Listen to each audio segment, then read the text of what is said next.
एक समय की बात है।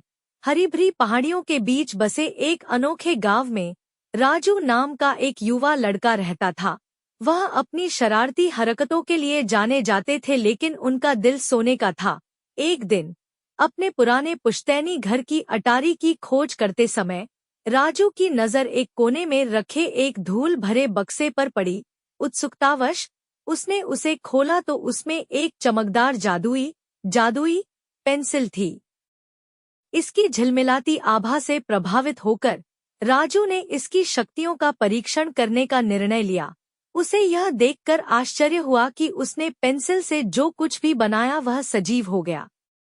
उत्साहित होकर उसने अपनी बेतहाशा कल्पनाएं चित्रित करना शुरू कर दिया, उड़ने वाले ड्रैगन से लेकर बात करने वाले जानवरों तक। हालांकि राजू को जल्द ही एहसास हुआ कि उनकी रचनाएं सिर्फ जादुई नहीं थी, उनका अपना जीवन था।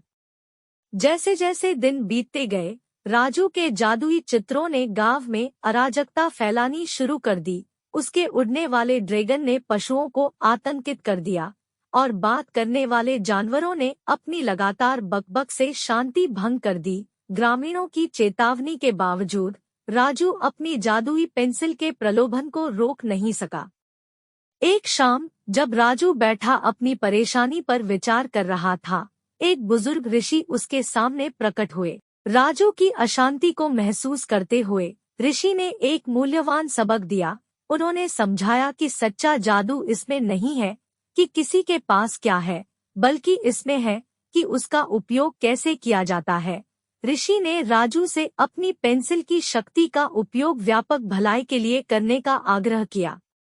ऋषि की बुद्धिमत्ता से प्रभावित होकर राजू ने अपने तरीके सुधारने की कसम खाई। उन्होंने सुंदर कला बनाने के लिए अपनी जादुई पेंसिल का उपयोग किया, जिससे ग्रामीणों को खुशी हुई। उन्होंने हरे भरे बगीचे, शांत परिदृश्य और चित्र बनाए जो प्रत्येक व्यक्ति की आत्मा के सार को दर्शाते हैं।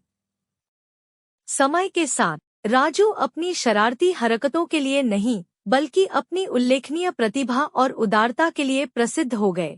और जहां तक जादुई पेंसिल की बात है, यह एक प्रिय उपकरण बना रहा, जिसने राजू और उनकी कला को देखने वाले सभी लोगों को याद दिलाया कि सच्चा जादू उन लोगों के